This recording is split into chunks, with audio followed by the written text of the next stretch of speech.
Follicular மானிட்டரிங்னா ஒரு பெண்ணுக்கு கருமுட்டை எப்படி வளர்ந்து பெருசாகி எப்ப வெடிக்கும் அப்படிங்கறத நம்ம கண்டுபிடிச்சு சொல்லுவோம். அது ஸ்கேன்ல தான் நம்ம பார்த்து சொல்லுவோம். எதுக்கு அது வளர்ந்து வெடிக்கிறத கண்டுபிடிக்கிறோம்? பிரெக்னன்சிக்காக பிளான் பண்ணி நிறைய ட்ரை பண்ணியிருப்பாங்க, சரியா வந்திருக்காது, பாசிட்டிவா இருக்க மாட்டாங்க. அவங்களுக்கு முதல்ல பேசிக்கா பண்றதே அவங்களோட கருமுட்டை ப்ராப்பரா வளருதா அப்படிங்கறத நம்ம பார்ப்போம். அதுக்கும் பண்ணலாம். இல்ல இரகுலர் சைக்கிள் வந்து மாறி மாறி இருக்கு அப்படிங்கிறப்பையும் எந்த டைம்ல அவங்களுக்கு கருமுட்டை வெடிக்கிறதுங்கிறதுக்காகவும் பண்ணலாம். தேர்ட் வந்து ஃபர்டிலிட்டி ஆப்ஷன்ஸ், அதாவது குழந்தையின்மைக்காக சிகிச்சை எடுக்கிறப்ப நம்ம மாத்திரைகள் கொடுத்து அதை கருவை வளர வைப்போம், கருமுட்டையை வளர வைப்போம். அதுக்காகவும் நம்ம பார்ப்போம். ஃபோர்த் ஆப்ஷன் வந்து சில சமயம் வந்து அவங்க ஹஸ்பண்ட் வந்து வெளியூர் போற மாதிரி இருக்கும், ஷார்ட் பீரியட் ஆஃப் ஸ்டே தான் இருப்பாங்க.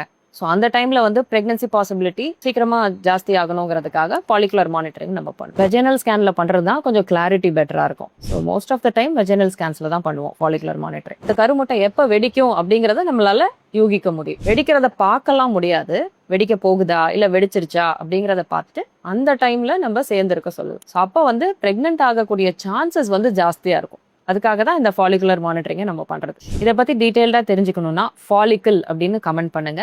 ஃபாலிக்கல் மானிட்டரிங் கைடை வந்து உங்களுக்கு நாங்க சென்ட் பண்ணுவோம்.